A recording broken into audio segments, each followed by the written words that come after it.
पालकी में जा रहे हैं श्रीमान जी, 4-5 लोग पालकी चलाते हैं ना, 2-3 आगे 2 एक पीछे। एक व्यक्ति अस्वस्थ हो गया, महाराज माफ करना, हम पालकी नहीं चला पा रहे हैं, मेरे स्वास्थ्य में कुछ गड़बड़ लग रहा है। तो राजा ने बड़े अभिमान में भर के कह दिया, तुम पालकी नहीं चला सकते तो क्या हुआ, जो पहले मिल जाए उसी को पालकी में जोत लो। अरे बाप रे, भगवान सुखदेव जी कह रहे हैं, और तो जंगल में कोई दिखा नहीं, जड़ भरत जी दिख गए। और जड़ भरत जी केवल ज्ञानी नहीं है, केवल परम ज्ञानी नहीं है, ये तो परमहंस ज्ञानी है।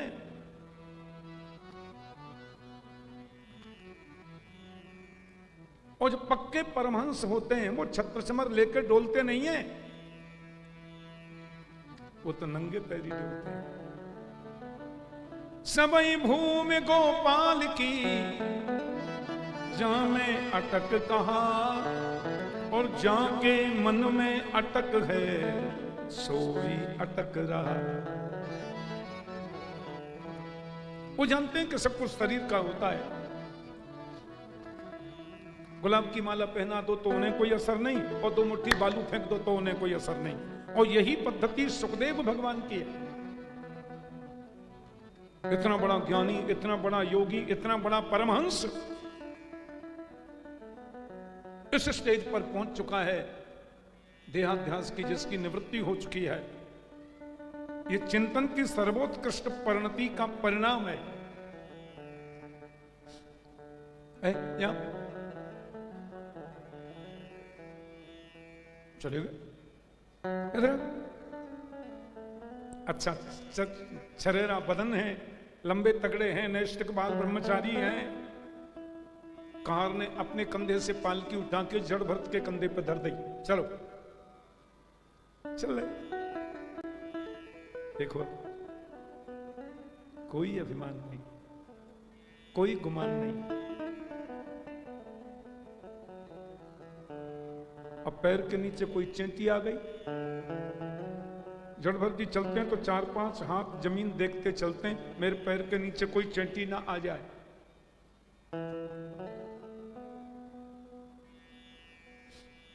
जैसे चेंटी आई, हो उछल के जड़ भरत जी के जीव मर तो नहीं गया।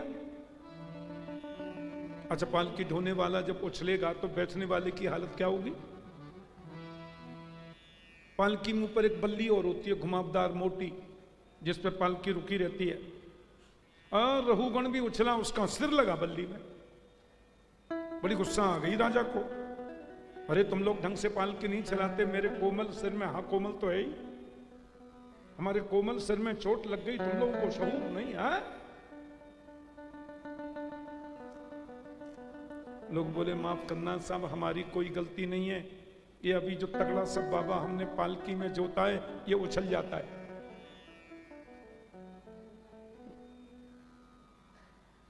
लोगों ने ऐसे देखा, बड़ा हृष्ट पुष्ट लंबा तगड़ा बाबा है, इधर सहूर नहीं है, सिर में चोट लगी, ऐसे उछलते हैं क्या?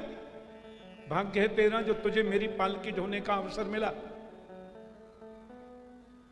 जड़वर्दी कुछ नहीं बोले। आजकल के ज्ञानियों को आपसे तुम कहकर के देखो तो गुस्सा में इतने आ जाते हैं कि तुमको सांप ही दे डालेंगे, हनुमान चालीसा भी आता ऊंचा नहीं, भस्मी करेंगे सीधा, हो या नहीं। हम ये आचार्य, हम वो आचार्य, हम ये, हम वो, और हमको तुम कह के बोल अरे भले आदमी।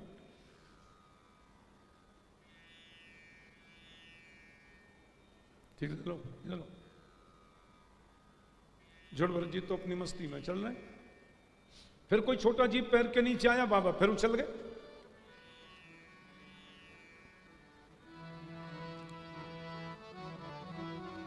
तुमको शऊर नहीं है? पालकी ठीक से चला नहीं सकते तुम? कहां से चलाओगे, बड़े दुबले पतले हो ना। व्यंग में बोल रहे हैं, व्यंग में। चलाओगे कैसे पालकी? ठीक से चलो, बता देता हूं तुमको, ऐसा दंड देंगे याद रखोगे, समझे? जड़भरत जी ने कुछ नहीं कहा। और चले होंगे आधा पौना किलोमीटर, फिर कोई जीव आ गया, अब नीचे बालू है, मिट्टी में कोई जीव चल रहे हैं, फिर आ गया तो फिर उछल गए। अब के तो राजा के सिर में ज्यादा ही चोट लग गई।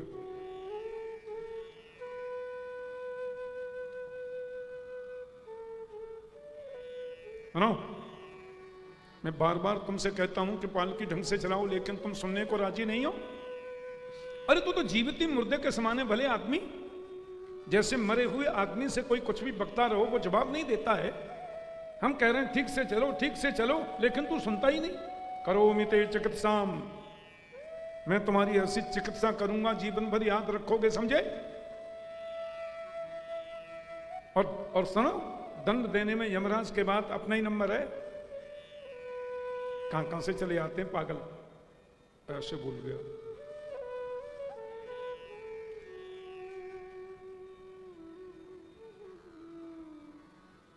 जड़भरत जी ने सोचा जीवन के इतने बसंत निकल गए, मैं आज तक बोला नहीं, पर आज मुझे बोलना चाहिए। दोस्तों आ जाओ, मैं आपको एक पास में चीज दिखाता हूं कि कैसे कॉपी पेस्ट से मैं अपना सोशल मीडिया ग्रो करता हूं। आ जाओ, ये देखो मेरा ये वी में क्रिएटर का इंस्टाग्राम है। क्योंकि निकल गए, मैं आज तक बोला नहीं, पर आज मुझे बोलना चाहिए। क्योंकि यदि मैं नहीं बोला तो ये तो मूर्ख का मूर्ख ही रह जाएगा।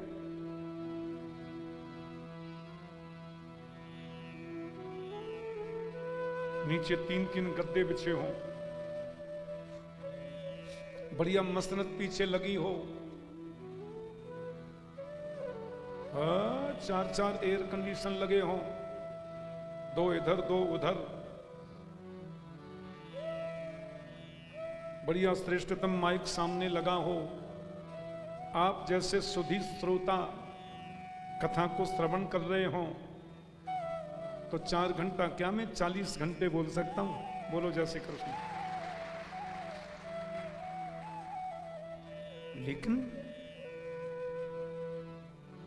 नंगे पैर चल रहे हैं, शरीर पर लंगोटी के अलावा कोई वस्त्र नहीं है, और कंधे पर किसी अहंकारी अभिमानी राजा की पालकी रखी है, और वो नासमझ राजा अपमान पर अपमान कर रहा है। ऐसी विपरीत परिस्थितियों में भी आत्मज्ञान का उपदेश करना, ये जड़भरत जैसे ज्ञानी के अलावा और किसी के बस की बात नहीं है। ऐसी विषम परिस्थिति में तो उपदेश वही कर सकता है जो अंदर से ठोस है। त्वयोदितम व्यक्तम विप्रलब्धम भर्तुष्य में स्यात् यदि वीर भार घंतुर यदि स्यात् अधिगम्य मध्वा पीवेति रासौ न विदम प्रमाद। क्या जवाब दे रहे हैं? कोई गद्दी नहीं लगी है या एलके ऑडियो कंपनी का श्रेष्ठतम माइक नहीं लगा है सामने, बिना तार के चलता है जो। कोई गद्दी मसनद थोड़ी लगी है। कंधे पर पालकी रखी है, रहुगण ऊपर बैठा है, अपमान पर अपमान करता है। जड़भरत ने टेढ़ी नजर से ऐसे देखा, राजन आपने जो कहा मेरी समझ में नहीं आया। आपने कहा तुम ठीक से चलते नहीं हो। चलना तो मेरा काम है ही नहीं, जो चलता है उससे बोलो। आपने कहा तुमको पालकी ढोने में बड़ी तकलीफ हो रही है, तुम भार वहन नहीं कर पाते हो। मैंने भार वहन किया ही नहीं है। जो कर रहा है, जिसको भार लग रहा है, उससे पूछो। आपने दूसरी बार कहा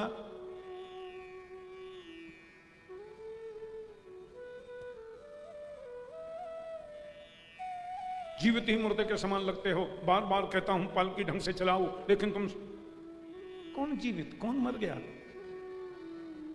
जीवन मृतत्वम नियमेन राजन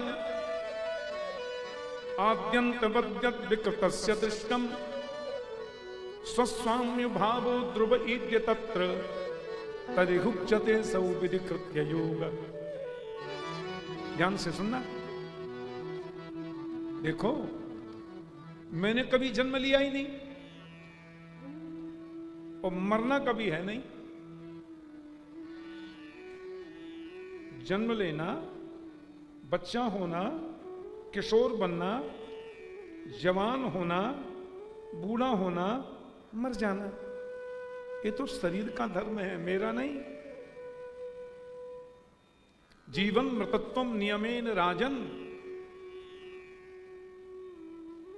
ये शरीर का नियम है, मेरा नहीं। रहुगुण के दिमाग का चक्कर शुरू हो गया घूमना।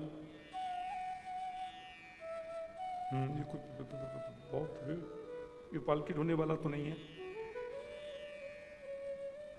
भूख और प्यास लगना ये प्राण का धर्म है, मेरा नहीं। इच्छा, निद्रा, तंद्रा, भय, क्लेश, ग्लानि, अपमान, सम्मान की अनुभूति ये मन और बुद्धि के धर्म है, मेरे नहीं। हम मन तो है ही नहीं, बुद्धि क्यों हो गए? इंद्रियां तो बेकार हो जाती हैं। कभी चक्षु इंद्रिय आंख जवाब दे देती है, आई एम सॉरी। कभी श्रवण इंद्रिय कान कहते हैं, आई एम सॉरी, अब हम नहीं सुन सकते। कभी घ्राणेन्द्रिय नासिका कहती है, आई एम सॉरी, सूंघने की मेरी शक्ति खत्म। और कभी कभी रसना इंद्रिय जो जीभ है ये भी बोलती है, अब नहीं पता चलता ये रसगुल्ला है कि संदेश है। मैं तो इंद्रिय हूं ही नहीं, न कर्मेंद्रिय न ज्ञानेन्द्रिय। फिर आप कैसे बोल सकते हो कि मैं मोटा हूं कि दुबला? आप कैसे बोल सकते हो कि मैं जीवित हूं कि मर गया? क्योंकि मोटा दुबला होना, जन्म और मरना, भूख प्यास का होना, ये तो मेरा धर्म है ही नहीं। एक और बात कही थी आपने कहा करोमि ते चिकित्साम दंड पाणी रिव, मैं तुम्हारी ऐसी चिकित्सा करूंगा, दंड पाणी यमराज जैसे दंडित करते हैं, मैं तुम्हें वो दंड दे सकता हूं, यमराज के बाद मेरा ही नंबर है। जलभरत जी बोले, क्या चिकित्सा करोगे मेरी? क्योंकि जिसकी तुम चिकित्सा करोगे वो मैं हूं ही नहीं, और जो मैं हूं उसकी चिकित्सा कभी होती नहीं। समझ में आ रहा? क्या चिकित्सा करोगे और किसकी करोगे?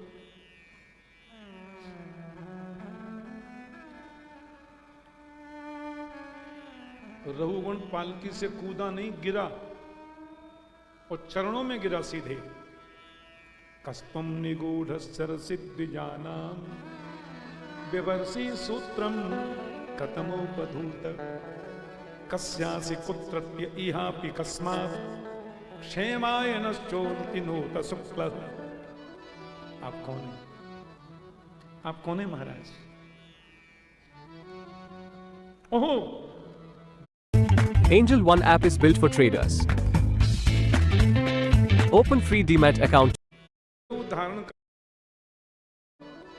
आप कौन है? आप कौन है महाराज?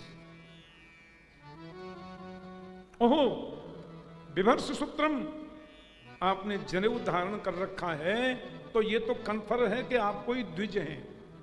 ब्राह्मण, क्षत्रिय, वैश्य, उनको द्विज कहते हैं और तीनों जनेऊ पहनते हैं। आप कोई विप्र कुलभूषण है, आप वशिष्ठ हैं, महर्षि वेदव्यास हैं, भगवान पराशर हैं, या ऐसा तो नहीं कि मेरे गुरुदेव नौत शुक्ल, यहां शुक्ल कपिल देव जी को कहा गया है। जिनके सत्संग में जा रहा हूं मैं, वो भगवान कपिल ही तो आप नहीं है। कौन है आप? अपना परिचय दीजिए। बहुत बड़ा अपराध हो गया। मैं किसी से नहीं डरता ना, न यमराज से मुझे डर लगता है, न मुझे मरने से डर लगता है। ब्रह्म कुलापमाना, एक बात से जरूर डरता हूं, किसी विद्वान ज्ञानी ब्राह्मण का मेरे द्वारा अपमान न हो जाए। आप कौन है? परिचय दीजिए। जड़भर जी बोले, ये तुम्हारी दूसरी गलती। परिचय जो तुम हो सो मैं हूं, जो मैं हूं वो तुम हो। एक घड़े के, एक सूरज के नीचे आप 5000 घड़ों में पानी भर के रख दो। घड़े कितने? 5000 पानी भरे हुए। आप प्रत्येक घड़े को गौर से देखो, तुम्हें अलग अलग सूरज दिखाई देगा, पर सूरज 5000 है क्या? ये सूरज तो एक ही है, पर घड़ों में अलग अलग दिख रहा। शरीर रूपी घड़े में जो कर्म रूपी पानी भरा हुआ है, इन सब में वो एक ही आत्मा है जो परमात्मा के नाम से जानी जाती है। सब में वही बैठा। सब घट मेरा साइया, खाली घट नहीं कोई, बलिहारी उन घटन की जा घट पर घट हो।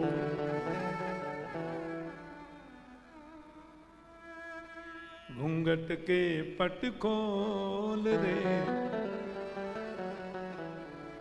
फिल्मी गीत है। घूंघट के पट खोल रे, तो ही पिया मिलेंगे। घूंघट के पट खोल रे, तो ही पिया मिलेंगे। घट घट में वो साईं रहता, घट घट में वो साईं रहता। कटुक बचन मत बोल रे, तो ही पिया मिलेंगे। घूंघट के पट खोल रे, तो ही पिया मिलेंगे। घट घट में वो साईं रहता, घट घट में वही साईं रहता है। कट को वचन मत बोल, तो ही पिया मिलेंगे।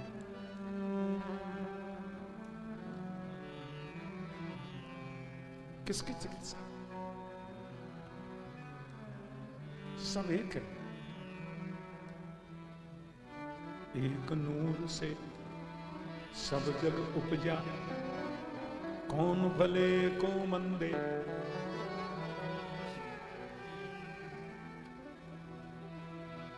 सब में वही है। शरीर का धर्म, मन का धर्म, बुद्धि का धर्म, इंद्रियों का धर्म, ये तभी तक हमें अपना धर्म दिखाई देता है जब तक आत्मबोध नहीं है। आत्मबोध हो जाए तो कोई भी कर्म मैं करता नहीं और किसी कर्म का फल मुझे भोगना नहीं, क्योंकि मैं ये सब हूं ही नहीं।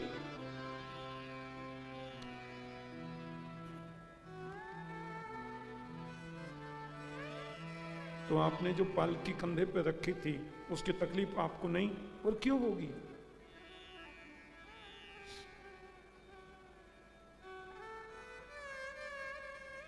देखो, स्थाल्यग्नितापास पैसो भिताप, तत्ताप तत्तंडुल गर्भरंध्री। बहुत ध्यान से सुनना।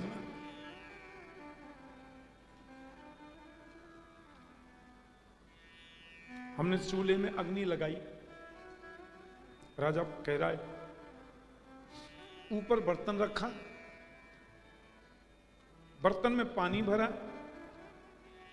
और पानी में चावल डाले, अग्नि में हमने लगाई।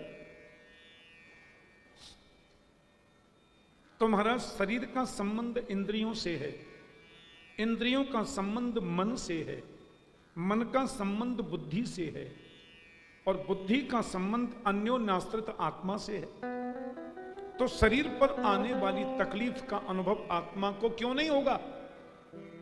रघुगण कहता है जैसे स्थलग्नि तापास पैसो भी ताप, चूल्हे में अग्नि जलाई तो अग्नि का संबंध है बर्तन से, तो बर्तन गर्म हुआ। बर्तन का संबंध है उसमें पड़े हुए पानी से, पानी गर्म हुआ। पानी का संबंध है उसमें पड़े हुए चावल से, तो चावल बनकर भात बन गया। लो साहब, शरीर का संबंध जब इंद्रियों से है तो शरीर की तकलीफ इंद्रियां भोगेंगी। इंद्रियों का संबंध जब मन से है तो मन भोगेगा, और मन का संबंध जब बुद्धि से है तो अनुभव बुद्धि को होगा, और उसका संबंध जब आत्मा से है, माफ करना गुरुजी, तो शरीर पर आने वाली तकलीफ का अनुभव आत्मा क्यों नहीं भोगेगी? रघुगण जी हंस गए। बातें अच्छी कर लेते हो, तुम्हारी बात मैं मानता हूं। चूल्हे में अग्नि जलाओ, अग्नि पर पात्र रखो, पात्र में पानी डालो, पानी में चावल की जगह कंकड़ पत्थर डाल दो, 2 किलो खीर बनेगी, चावल बनेगा। तुम विकार युक्त चावल की तुलना निर्विकारी आत्मा से कैसे कर सकते हो? चावल में विकार है, दाल में विकार है, ये सब विकार युक्त हैं। आत्मा तो निर्विकारी है, आत्मा में विकार नहीं आता।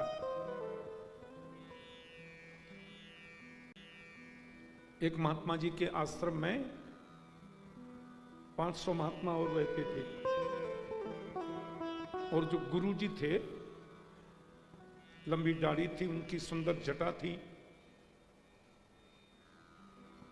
गुरु जी मर गए।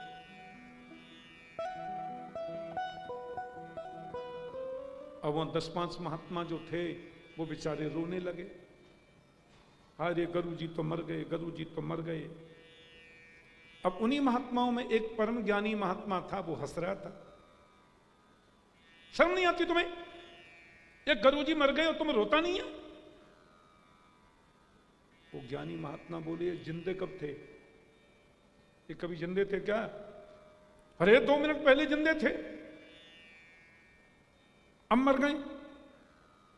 बोले जो जिंदे थे, जो अब मर गए, उनको तुमने कभी देखा है?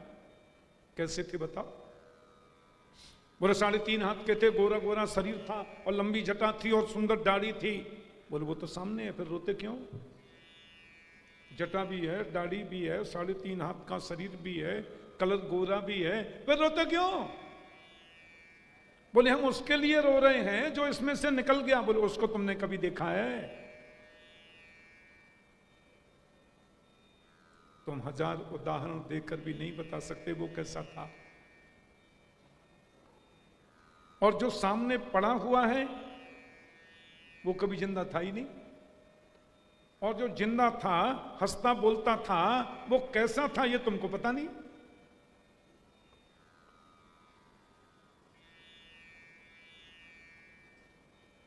सब में एक ही बैठा है जो संचालित करता है दुनिया को। राम सच्चिदानंद दिनेशा, वो सच्चित आनंद आत्मा के रूप में राम ही बैठा है, परमात्मा बैठा है, और वो तुम्हें संचालित करता है। हाथ चल रहे हैं, पैर चल रहे हैं, ये चल रहे हैं, ये चल रहे हैं। Who this? तुम कौन? खामा ही खा। आप कौन? बोले खामा खा है, कुछ नहीं, बन रहे हो सब कुछ बिना ही बात के। आपका परिचय? बोले खामा खा।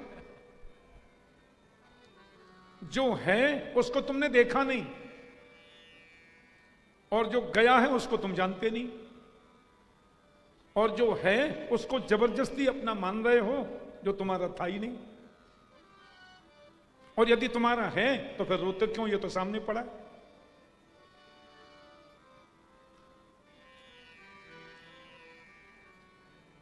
बड़े विस्तार से जड़ भरत जी ने व्याख्या की, रघुगण चरणों में गिर पड़ा। महाराज ये आत्मबोध मुझे कैसे हो? आप कहें तो मैं पालकी फालकी सब छोड़ दूंगा, वन में चला जाऊंगा, पेड़ के नीचे रह लूंगा। नो, आत्मज्ञान के लिए वन में जाना जरूरी नहीं है। आत्मज्ञानानंद की सुखद अनुभूति प्राप्त करने के लिए पत्नी बच्चे परिवार छोड़ना भी जरूरी नहीं है। तपस्या भी आवश्यक नहीं है कि रहु गणई तपसा न जाति न चेजया निर्वपणा गृहात्मा न छंदसा नैव जलाग्नि सूर्ये बिना महत पाद रजोभिषेकम।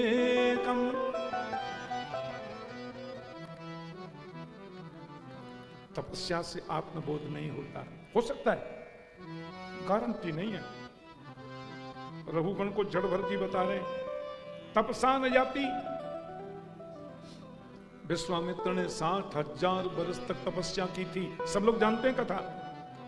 60,000 बरस तक विश्वामित्र ने तप किया, क्या मिला? मेनका नाम की अप्सरा आई और साहब किए किराए पर पानी फेर के चली गई, लो कर लो तपस्या। शकुंतला नाम की बेटी हो गई। अपनी पत्नी परिवार सबको छोड़कर बाबा जंगल में आया था, तपस्या कर रहा था। राजा विश्वामित्र बहुत बड़े सम्राट थे महाराज, चंद्रवंशी। 60,000 वर्ष की तपस्या। एक सुंदरी अप्सरा स्वर्ग से आई, सब पर पानी फेर गई। आत्मबोध हुआ क्या? घर छोड़कर वन में जाने से आत्मज्ञान हो जाए?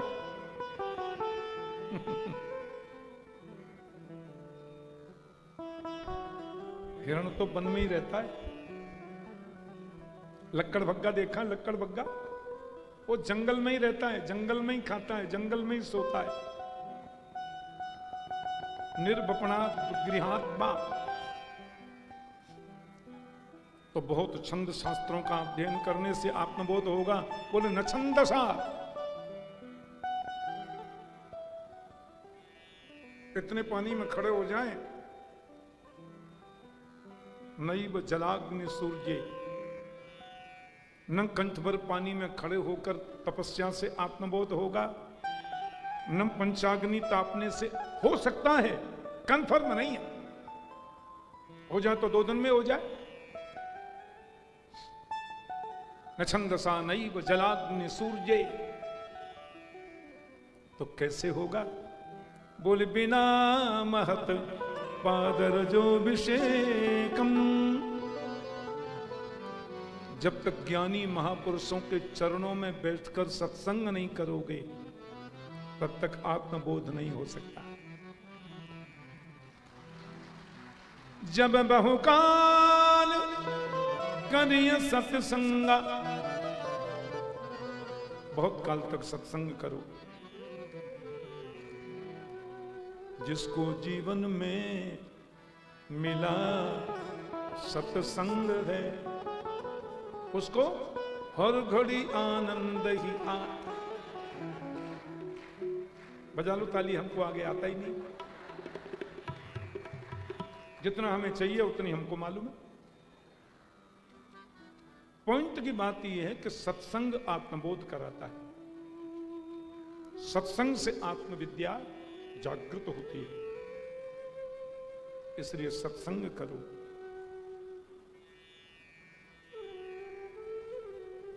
ये संसार अटवी है। जड़भर जी बता रहे हैं, अटवी कहते हैं जंगल को। आहा, जंगल है। इसका शुद्ध नाम है वेदांत की भाषा में भवाटवी। भवाटवी। भव माने संसार, अटवी माने जंगल। और ये घर द्वार ये सब क्या है? अंधकूप है, अंधेरा कुआं। एक आदमी घर से निकला, जंगल की आहा, है आम का बगीचा, ए जामुन के पेड़, ए पीपल, जय हो ना विष्णु, ये वटवृक्ष शिव जी का रूप। आहा क्या सुंदर शीतल मंद सुगंध हवा चल रही है। अरे ये झाड़ी के नीचे कौन बैठा है? ऐसे सिर हिलाता हुआ शेर उठा। अब शेर ने इसको देख लिया, इसने शेर को देख लिया। बब्बर शेर।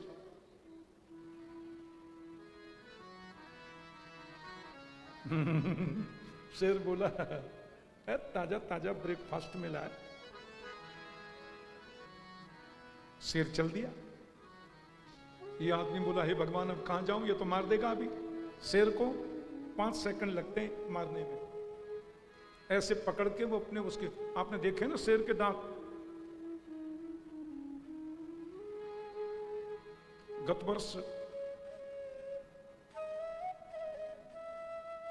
अभी तो कनाडा में 2 कथा थी हमारी, वैंकूवर टोरंटो, और कथा के बाद 29 तारीख को हम अमेरिका जा रहे हैं। अमेरिका पहली साल भी जो हम गए थे एक जगह बोस्टन। बोस्टन को अमेरिका में काशी कहा जाता है। हार्वर्ड यूनिवर्सिटी और बड़ी बड़ी शिक्षण संस्थाएं वहां हैं। वहां चिड़ियाघर भी है। और पहली बार इतनी नजदीकी से मैंने शेर देखा।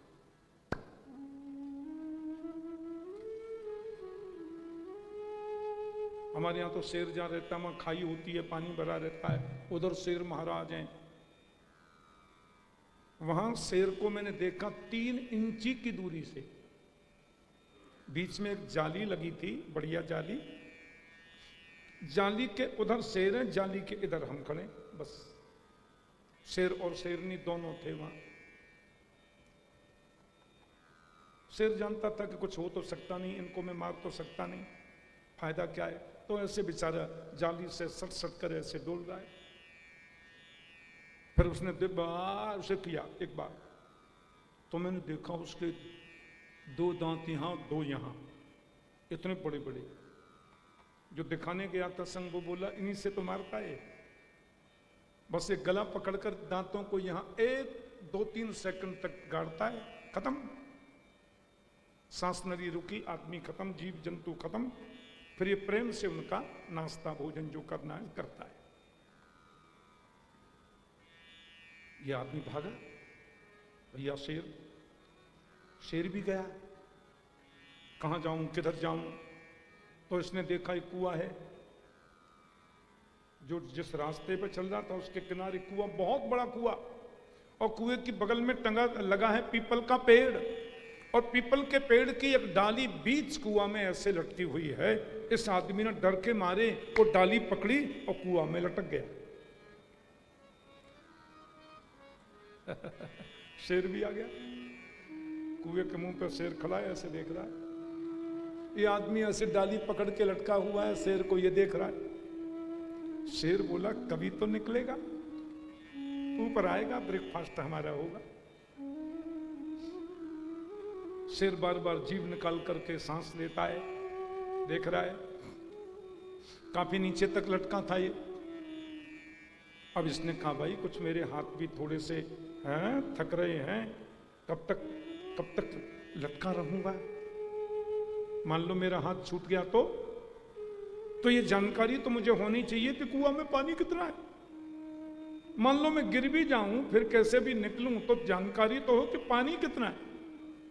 इस आदमी ने ऐसे रस्सी में डाली पकड़ रखी है मजबूत, और नीचे की ओर ऐसे देखा तो नीचे अजगर सांप बैठा है। वो ऊपर देख रहा है, बोले नीचे आएगा तो बाल भोग हम भी करेंगे। ओहो, ऊपर तो शेर खड़ा है, नीचे ये अजगर सांप। वो कुएं में पुराना कुआं है ना, बीच बीच में कई ईंटों के बीच बीच में उसको और जीव दिखाई दे रहे हैं सांप जैसे। हे भगवान, बड़ा साहसी था। खड़ा रंदो, हमने भी माता का दूध पिया है, गौ माता का भी पिया है, अपनी मैया का भी पिया है। कितनी देर खड़ा रहेगा शेर? 1 घंटा, 2 घंटा, 4 घंटा? अपन 10 घंटे तक लटके रहेंगे पर छोड़ेंगे नहीं। हाँ,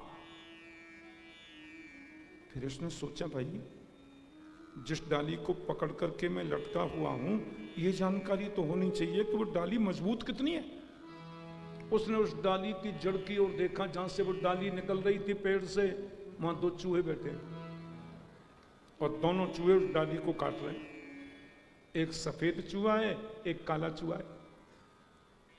सफेद चूहे देखे हैं आपने? मैंने देखे। राजस्थान में एक अम्मा जी का मंदिर है ना, करणी माता, ऐसा अद्भुत मंदिर है महाराज विश्व का, जहां सैकड़ों नहीं, हजारों नहीं, लाखों चूहे। और बोलते हैं इसमें कोई सफेद चूहा दिख जाए तो समझो मां की कृपा बरस गई। मैंने 3-3 चूहा देखे सफेद। लोग ऐसे चलते हैं जमीन में, पैर को खिसका के चलते हैं, कोई चूहा नीचे ना आ जाए। वहां तो चूहे ही चूहे। और इतने चूहों के रहने के बावजूद चूहों से होने वाली प्लेग की बीमारी वहां कभी नहीं होती। ये करणी माता की कृपा है। बड़े बड़े ड्रम बने हुए हैं, कढ़ाई, उसमें इन चूहों का भोजन बनता है। देखो ये क्या है? हम सब लोगों की कथा है ये। हम सब लोग जीव हैं। अपनी उम्र रूपी डाली को पकड़कर हम अंधेरे कुएं में लटके हुए हैं। हित्वात्मपातम गृहम अंधकूपम। ये संसार ही कुआं है और ये डाली जिसको पकड़कर हम लटके हुए हैं, ये हमारी उम्र है। शेर भी काल, तुम कितना ही आकाश में ऊपर उड़ जाओ, काल वहां भी है।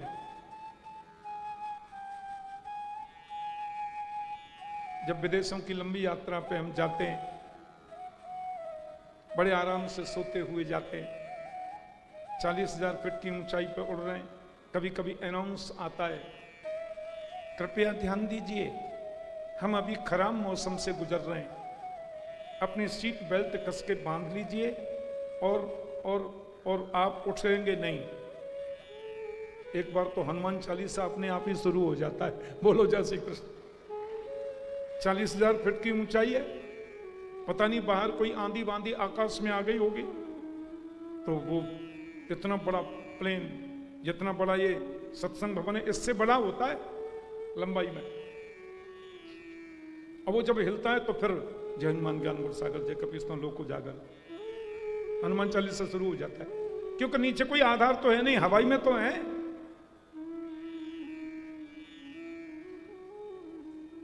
ये संसार कुआं है। कितना ही ऊंचे उड़ जाओ, काल वहां भी नहीं छोड़ेगा। और कितना ही तुम नीचे एकदम तहखाने में चले जाओ, काल वहां भी नहीं छोड़ेगा। काल आ जाता है। और ये चूहा क्या है? बोले सफेद चूहा है दिन और काला चूहा है रात्रि। ये दिन और रात्रि दोनों मिलकर हमारी उम्र रूपी डाली को कमजोर कर रहे हैं। हैप्पी बर्थडे टू यू बना दे।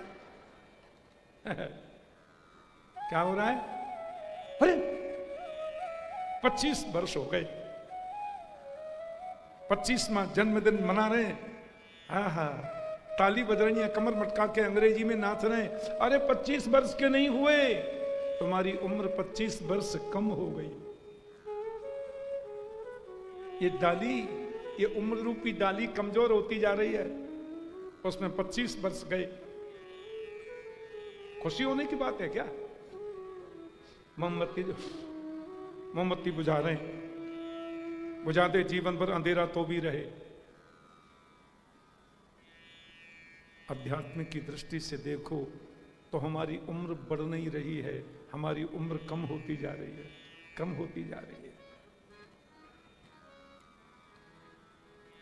तो शेर की चिंता मत करो, अजगर की चिंता मत करो, डाली की चिंता मत करो, उन चूहों की चिंता मत करो। केवल एक बात की चिंता करो कि श्वास श्वास पर कृष्ण भज,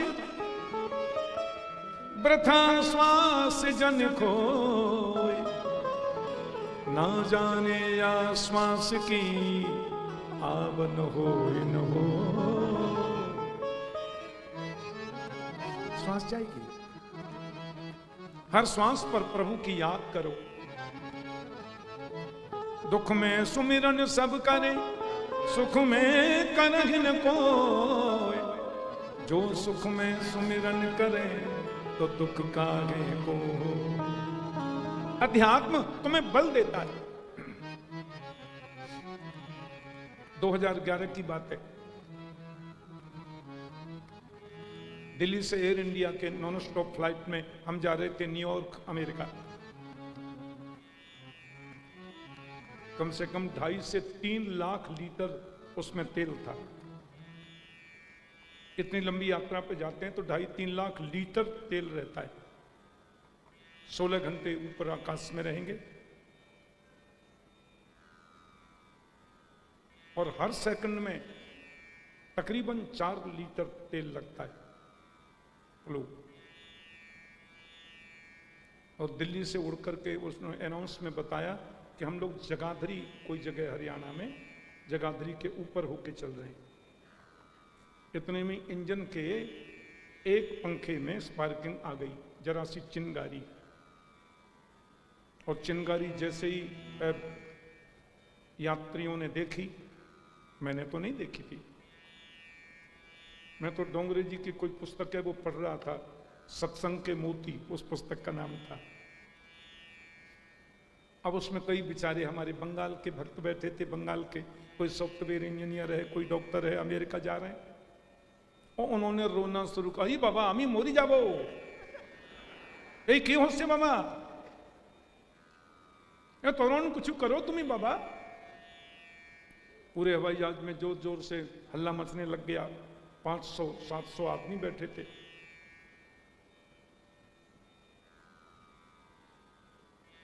और जो एयर होस्टेज हैं सब अपनी अपनी पोजीशन में थे। एक आदमी ने मुझसे कहा, इतना बड़ा ये स्पार्किंग हो गई है, आपको डर नहीं लग रहा है? हमने कि बाथरूम में नहाते समय पैर के नीचे साबुन आ जाए और धड़ाम से बाथरूम में गिर जाओ, सिर लगे दीवार में मर जाए तो रोक लोगे क्या? मृत्युर्जन्म बताम वीर देहे न सहजायते अद्यवाब्द शतांतिर्वा मृत्युर्वै प्राणिनाम ध्रुव। अध्यात्म तुम्हें अंदर से मजबूत बनाता है। आत्मचिंतन तुम्हें कमजोर नहीं बनाता। मरना क्या है? पैर फिसल गया, गिर गए, मर गए। रास्ते में जा रहे हैं, किसी ने पीछे से जरा सी टक्कर मार दी, हॉस्पिटल ले गए, रास्ते में खत्म। डरना क्या है? मैंने कहा भजन करो।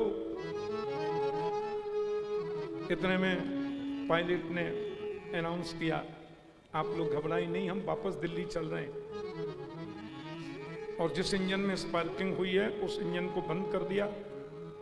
लेकिन हमारे जो 2.5 लाख लीटर तेल इसमें भरा हुआ है, इसको लेकर के हम लैंडिंग नहीं कर सकते, नीचे फ्लाइट को नहीं उतार सकते, क्योंकि उतरते ही विस्फोट हो सकता है, इतना तेल। अभी देखा था साल भर पहले क्या हुआ।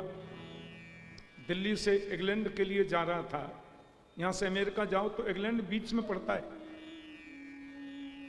यहां से 9-10 घंटे इंग्लैंड के लगते हैं, इंग्लैंड से 9-10 घंटे फिर अमेरिका के लगते हैं। तो उसमें 1.5 लाख लीटर तेल था। पता नहीं कोई गलती हो गई, वो स्विच को खोलना भूल गया, तेल इंजन में जा ही नहीं रहा था। हवाई जहाज बड़ी द्रुत गति से ऊपर तो उड़ा, फिर काम नहीं किया। कैसी दर्दनाक मौत हुई 350 लोगों की, 350 करीब लोग थे।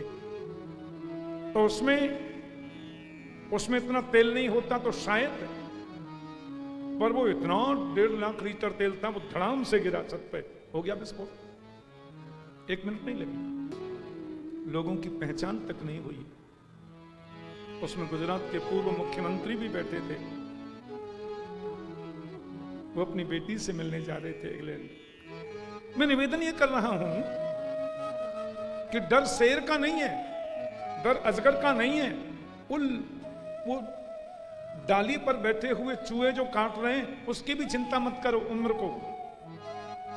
बस एक बात ध्यान रखो, श्वास श्वास पर कृष्ण भजे, वृथा श्वास जन खोए। ना जाने या श्वास की आब न हो न हो। जो श्वास निकल गई वो लौट कर आएगी, इसका भरोसा है। ऐसे ध्यान रखो भाई, यहां आकर के राम नाम नहीं गाओगे, वहां जवाब क्या दोगे? राम नाम गायो नहीं, तुमने कृष्ण नाम गायो नहीं, यहां आई करके यम से कहोगे क्या जाए करके। यम से कहोगे क्या जाए करके। हे कृष्ण नाम गायो नहीं आई करके, कृष्ण नाम गायो नहीं आई करके। हे राम नाम गायो नहीं आई करके, राम नाम गायो नहीं आई करके।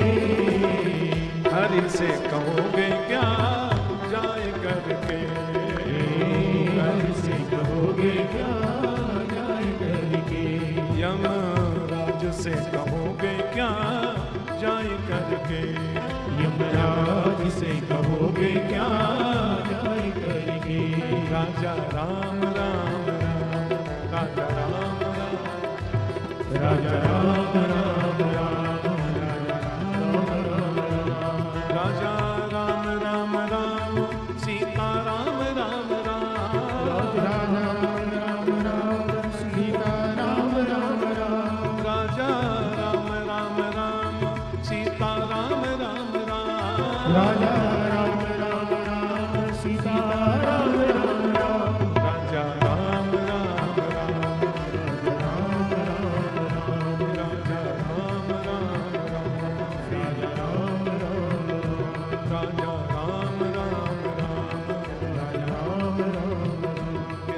राम राम राम, राजा राम राम राम। बचपन बीता आई जवानी, बचपन बीता आई जवानी। बचपन बीता आई रे जवानी, ओ बचपन बीता आई जवानी। गया बुढ़ापा खत्म कहानी, गया बुढ़ापा खत्म कहानी। अब क्यों रोवे पछताई करके। अब क्यों रोवे पछताई करके। अब क्यों रोवे पछताई करके। अब क्यों रोवे पछताई करके। क्योंकि यम से कहोगे क्या जाए करके। यम से कहोगे क्या जाए करके। हमने राम नाम गायो नहीं आए करके। राम नाम गायो नहीं आई करके। हमने कृष्ण नाम गायो नहीं आए करके। कृष्ण नाम गायो नहीं आई करके। यमराज से कहोगे क्या जाए करके। यमराज से कहोगे क्या जाए करके। हम राम जी के राम जी हमारे हैं। हम राम जी के राम जी हमारे हैं। हम राम जी के राम जी हमारे हैं। हम राम जी के राम जी हमारे हैं। हम माधव के माधव हमारे हैं। हम माधव के माधव हमारे हैं। हम माधव के माधव हमारे हैं। हम माधव के माधव हमारे हैं। हम राम जी के राम जी हमारे हैं। हम राम जी के राम जी हमारे हैं। हम राम जी के राम जी हमारे हैं। हम राम जी के राम जी हमारे हैं। हम राम जी के राम जी हमारे हैं। हम राम जी के राम जी हमारे हैं। बोलो हम राम जी के राम जी हमारे हैं। हम राम जी के राम जी हमारे हैं। हम माधव के माधव हमारे हैं। हम माधव के माधव हमारे हैं। हम माधव के माधव हमारे हैं। हम माधव के माधव हमारे हैं। बहुत लंबा भजन है, हमको इतना ही याद था। ज्यादा बोलते तो उधर इशारा करके फिर इनसे मंगाना पड़ता। फिर ये बेचारे अपने मोबाइल से लाके मुझे दिखाते, अब ये गाओ, अब ये गाओ। हमने कहा इतने से काम चला लो, आज कृष्ण जन्मोत्सव करना है। तो फिर भवाटवी का स्पष्टीकरण किया। ऐसा भरत का जीवन, ऐसे महापुरुषों के जन्म की वजह से इस देश का नाम भारतवर्ष है। तत्रापि भारतम एव वर्षम कर्म क्षेत्रम। हमारी पृथ्वी पर 7 द्वीप हैं। सप्तद्वीपवती पृथ्वी सा द्विविधा नित्या अनित्याच। 7 द्वीप हैं, जम्बू, प्लक्ष, शालमली, कुशक, क्रौंच आदि। उसमें एक जम्बू द्वीप है, इसमें फिर 9 वर्ष हैं। उन 9 वर्षों में एक भारत वर्ष है। अजनाब वर्ष भी है, किमपुरुष वर्ष भी है, हरि वर्ष भी है, एक भारत वर्ष है। और ये कर्म भूमि है। कर्म प्रधान विश्व चिराखा, जो जस कर सो तस फल चाखा। बुरा किया तो नरक भोगना, अच्छा किया तो सत्कर्म करना, ऐसा मिलता है। सबसे श्रेष्ठ है। तत्रापि भारतम एव वर्षम कर्म क्षेत्रम, ये कर्म भूमि है।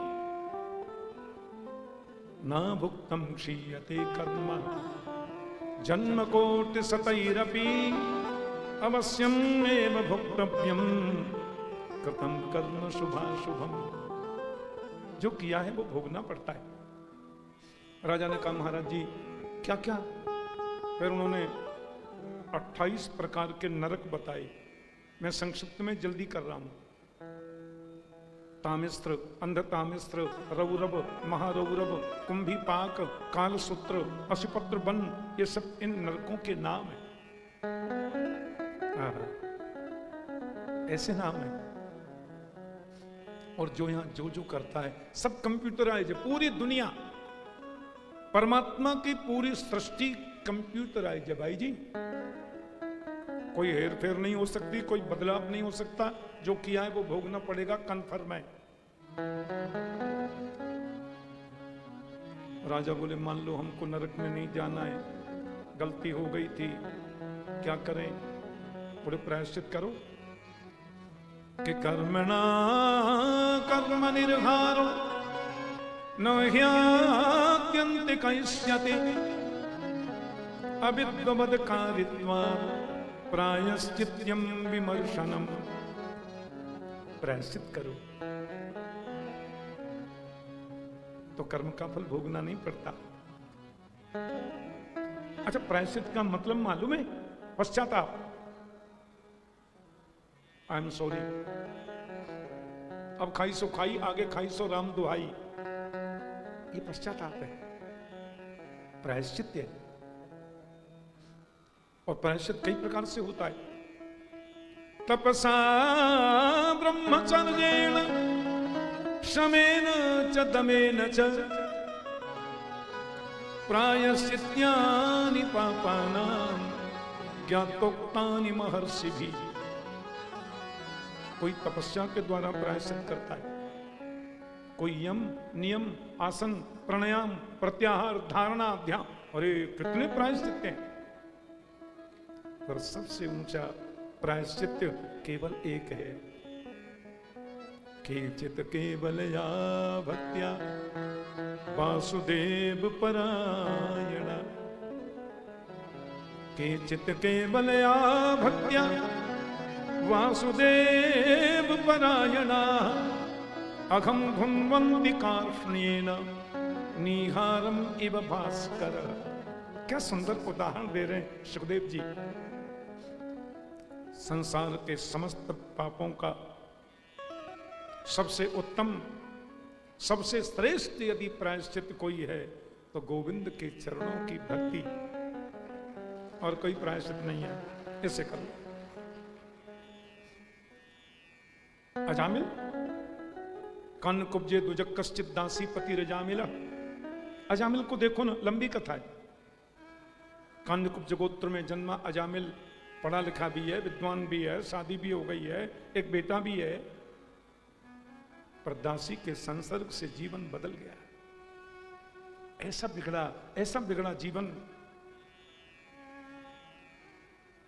कि पत्नी को ही छोड़ दिया और दासी गणिका बेश्या ले आया घर पे। देखो आप, बेचारी भारतीय नारी अपने नन्हे से बच्चे को गोद में लेके पिता के घर चली गई, कहां जाए? अब ज्यादा पैसा चाहिए तो दासी के संग से धीरे धीरे चोरी करने लगा, और छोटी चोरी बड़ी चोरी हो गई, फिर बड़ी चोरी और चोरी और चोरी, फिर डाकू ही बन गए सीधे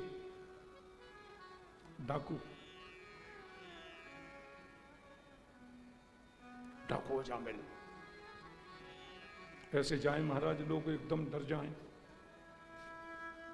और उस दासी गणिका के द्वारा इसके 9 पुत्र हो गए। संत उधर से पधार रहे थे, किसी ने व्यंग में उनको अजामिल के घर भेज दिया। बड़े आए, तिलक फोटा लगा के, बाबा जी भूल जाएंगे सब। अजामिल की पत्नी से उन्होंने आग्रह किया, उन्हें कि बाबा मेरा घर तो शुद्ध नहीं है, बनाओ खाओ, जल्दी चले जाना, मेरा पति अभी डाका डालने गया है। महात्मा समझ गए डाकू का घर है। अजामिल भी आकर इनको देखकर बड़ा बिगड़ा। संतों ने बातों ही बातों में उसे कहा, कितने बेटे हैं तुम्हारे? बोले 9 हो गए, 10वां होगा। तो 10वें बेटे का नाम तू नारायण रख देना, हमारी यही दक्षिणा है। तस्य प्रवैस पुत्रा 10 तेषां तुयो मम बालो नारायणो नाम्ना पित्रोश्च दयितो भृशम्। देखो आप, 10वें पुत्र का नाम नारायण रख दिया।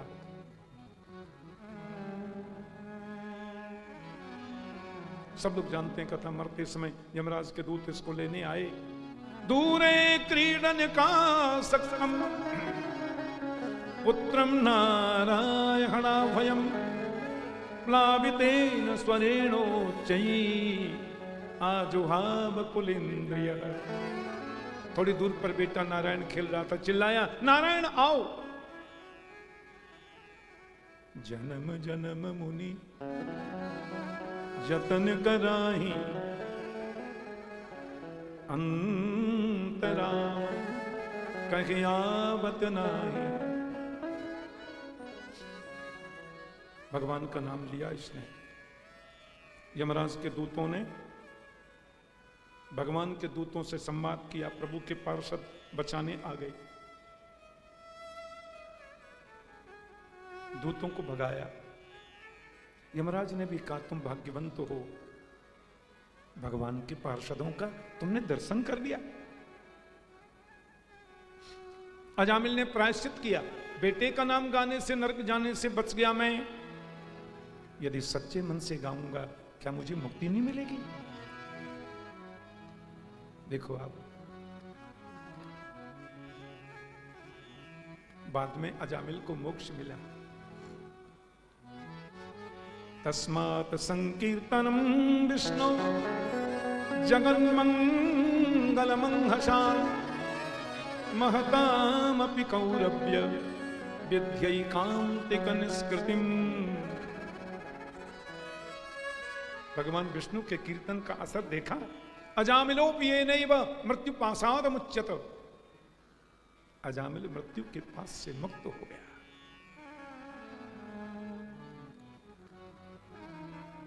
ये भगवान के कीर्तन का, भजन का और कृष्ण भक्ति का प्रताप है। ये सबसे ऊंचा प्रायश्चित है। गुरु अवज्ञा का परिणाम। बाद में तो समुद्र मंथन, बड़े बड़े सुंदर प्रसंग हैं। वृत्रासुर की कथा, उसके पूर्व जन्म की कथा, 49 मर्द गुणों की उत्पत्ति। परीक्षित बोले, एक बात मेरी समझ में नहीं आई, ये भगवान भेदभाव क्यों करते हैं? किसी को मारना, किसी को बचाना।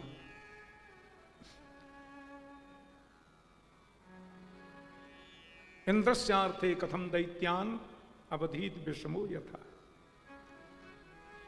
इंद्रादि देवताओं के लिए परमात्मा दैत्यों का संहार क्यों करते हैं? बोले भगवान किसी को मारते नहीं, किसी को बचाते नहीं। जो सामने आ जाए वो पार होता है, और जो नहीं आया वो डूब जाता है। और सामने आने का मतलब होता है प्रभु की याद, कैसे भी याद कर।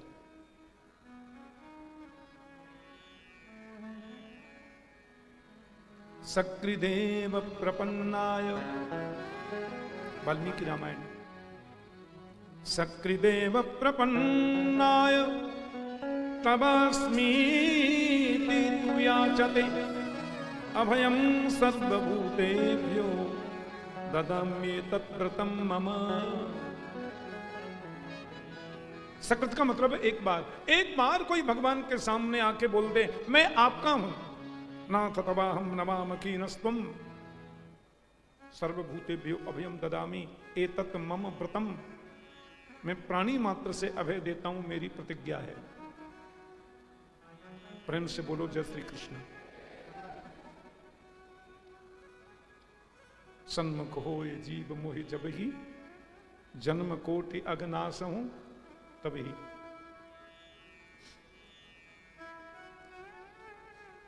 हिरण्यकश्यपु का प्रसंग बताया। सामने जाने का मतलब है प्रभु की याद, और याद तुम प्रेम से करो, श्रद्धा से करो, भक्ति से करो, शत्रुता से करो। किस भाव से याद किया वो महत्वपूर्ण है, पर उससे भी ज्यादा महत्वपूर्ण है तुमने कितनी ज्यादा याद करी। तन्मयता यान्ति तन्मयताम हिते।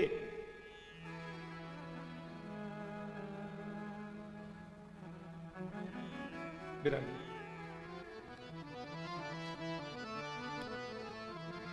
हिरण्यकश्यपु की पत्नी कयाधु है। भाई हिरण्याक्ष की मृत्यु का बड़ा उसको दुख है और रोष है। सतेपे मंदर द्रोण्याम तपः परम दारुणम, ऊर्ध्वबाहु नवो दृष्टि पादांगुष्ठास्त्रिता बनी। मंदराचल पर्वत पर जाकर के उसने तपस्या करी, ब्रह्मा से वरदान लेकर के आया। प्रहलाद अभी 5 वर्ष का है।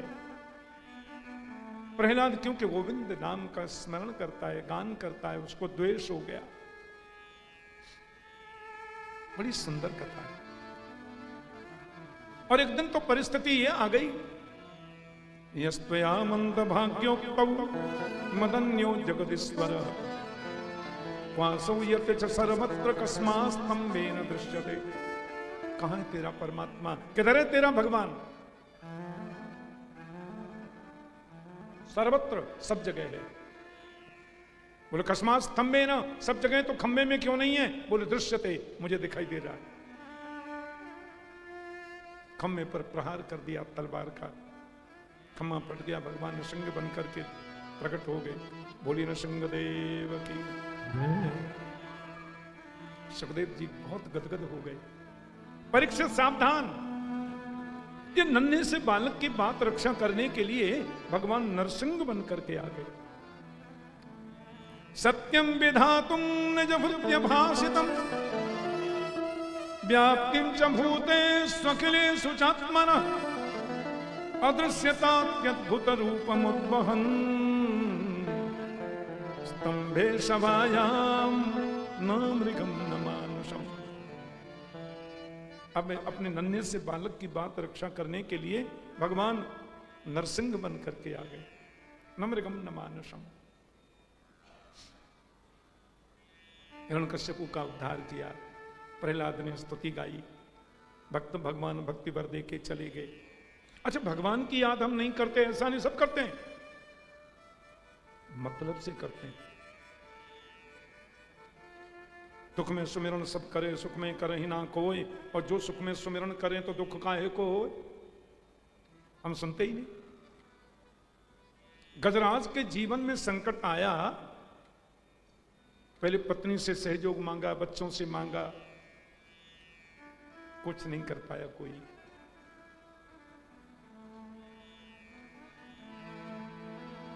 बाद में प्रभु के नाम को गाया। अप बल तप बल और बाहुबल, चौथों है बलराम। शूर किशोर कृपा से सब विधि, हारे को हरि नाम। सुनरी मैंने निर्बल के बलराम। सुख में ज्यादा याद करो। सुनो, सुख में करोगे ना तो दुख आएगा ही नहीं। समुद्र मंथन का प्रसंग बताया। 14 रत्न प्रकट हुए। अमृत कलश को लेकर के भगवान धन्वंतरी आए। कलश को लेकर के दैत्य लोग भास के मोहिनी बन के भगवान ने आके वो अमृत देवताओं को पिलाया। हमारे ब्रज में गाते हैं, देवन सुधा पिबाए प्रेम सो, दैत्यन सिंह दिखायो।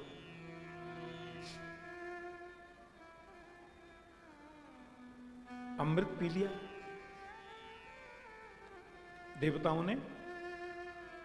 भागवत में लिखा है, जितना तुम्हारा ऐश्वर्य बढ़े, जितनी तुम्हारी प्रतिष्ठा बढ़े, उतना ही तुम्हें नम्र होना चाहिए, उतना ही तुम्हें विनम्र होना चाहिए। अब देवता तो 2-4 माला जपते थे, वो भी छूट गई। अमृत पी लिया है, अमृत पी लिया हमने। राजा बलि ने गुरुदेव के चरणों में प्रणाम किया। बोलो गुरुदेव, अमृत पी लिया देवताओं ने, इनको मार तो नहीं सकते? शुक्राचार्य बोले हरा तो सकते ही हैं। गुरु सेवा, गौ सेवा, विप्र सेवा। गुरु की सेवा करो, गौ माता की सेवा करो, विप्र ब्राह्मणों की सेवा करो, तुम्हें सब कुछ मिलेगा, कुछ न बिगड़ेगा तुम्हारा। कई रकम करते हुए ना, कुछ न बिगड़ेगा तुम्हारा, गुरु शरण आने के बाद। कुछ न बिगड़ेगा तुम्हारा, सब गाओ। गुरु शरण आने के बाद। ये गुरु पर्व है, गुरु कृपा पर्व चल रहा है। यहां यज्ञ मंडप भी तैयार हो रहा है। हम श्री वैष्णव लोगों में दीक्षा दी जाती है तो हवन होता है, शंख चक्रांकित होते हैं, बड़ी विधि से दीक्षा दी जाती है। हम गत कई दिनों से रोज दीक्षा घर पे कार्यक्रम चल रहा है। नित्य अग्निहोत्र हवन हम करते ही हैं। चिरंजीव इंद्रेश उपाध्याय कल यहां दीक्षा दे रहे हैं ना, सुबेरे रात को 1:30-2 बजे तक वो वृंदावन पहुंचेंगे। और कल यहां जिन जिन का नाम पहले से लिस्ट में अंकित है, उन सबको कल क्रमशः हवन में रहकर फिर सबको दीक्षा प्रदान की जाएगी। कल परसों 29 तारीख तक रोज सवेरे। और थोड़ा गुरु महिमा पर प्रवचन भी चलेगा उनका। तो गुरु पर्व है ना, और गुरु शरण में आने पर कुछ बिगड़ता नहीं, बनता ही बनता है। कुछ न बिगड़ेगा तुम्हारा, गुरु शरण आने के बाद। कुछ न बिगड़ेगा तुम्हारा, गुरु शरण आने के बाद। हरे खुशी मिल जाएगी चरणों में झुक जाने के बाद। हरे खुशी मिल जाएगी, हरि बोल। चरणों में झुक जाने के बाद। प्रेम की मंजिल के राही कष्ट पाते हैं जरूर। प्रेम की मंजिल राही कष्ट पाते हैं जरूर। प्रेम की मंजिल के राही कष्ट पाते हैं जरूर। प्रेम की मंजिल की राही कष्ट पाते हैं जरूर। बीज फलता है सदा मिट्टी में मिल जाने के बाद। बीज फलता है सदा मिट्टी में मिल जाने के बाद। क्योंकि हर खुशी मिल जाएगी चरणों में झुक जाने के बाद। हर खुशी मिल जाएगी चरणों में झुक जाने के बाद।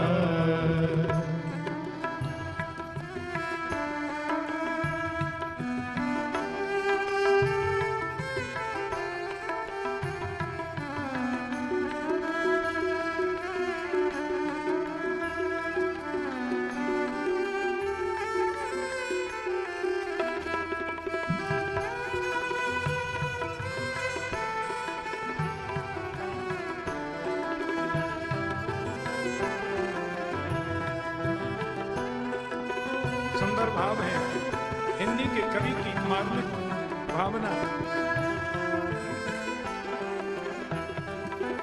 देख कर काली निशा को ए भ्रमर मत हो निराश। देख कर काली निशा को ऐ भ्रमर मत हो निराश।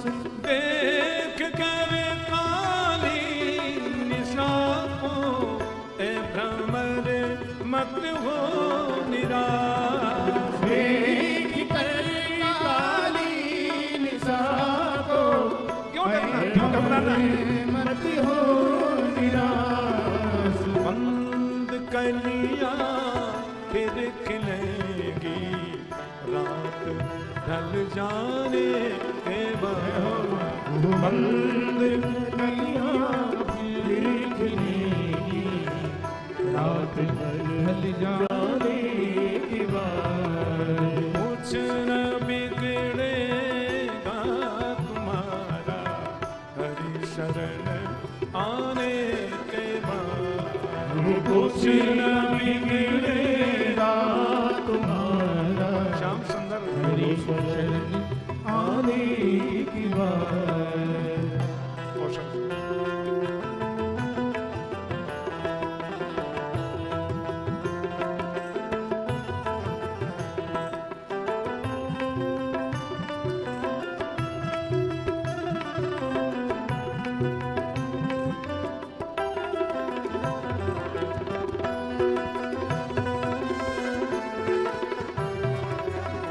श्याम सुंदर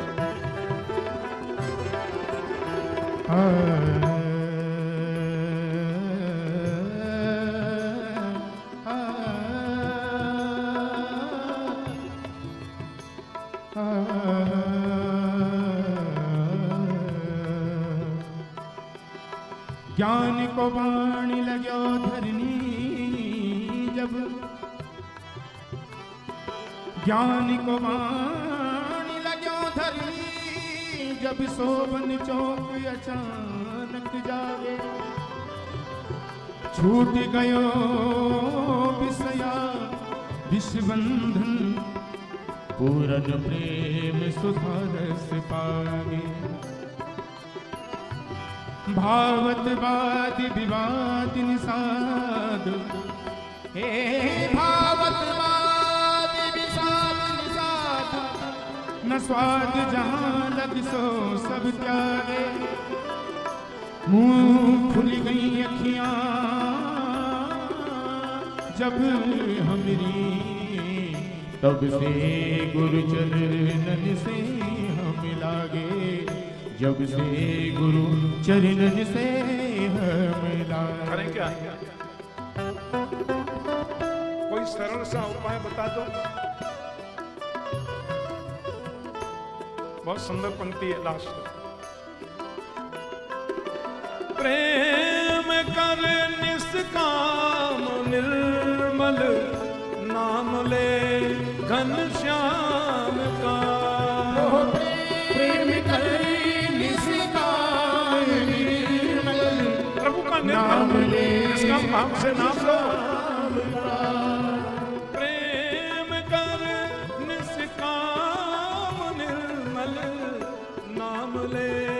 घनश्याम का प्रेम कर निष्काम निर्मल, नाम ले घनश्याम का। सूखी बगिया फिर खिलेगी, ऋतु बदल जाने के बाद।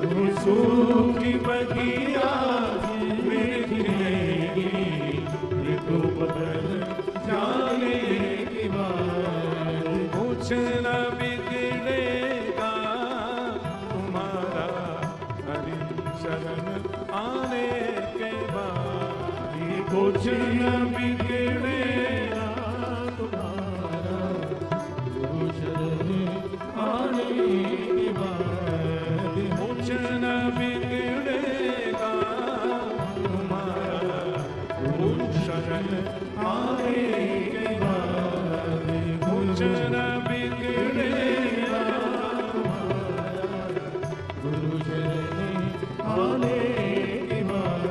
क्योंकि हर खुशी मिल जाएगी चरणों में झुक जाने के बाद। हर खुशी मिल जाएगी चरणों में झुक जाने के बाद। गुरु शरण आने के बाद। गुरु शरण आने के बाद। प्रेम कर निष्काम निर्मल, नाम ले घनश्याम का। सूखी बगिया फिर खिलेगी ऋतु बदल जाने के बाद।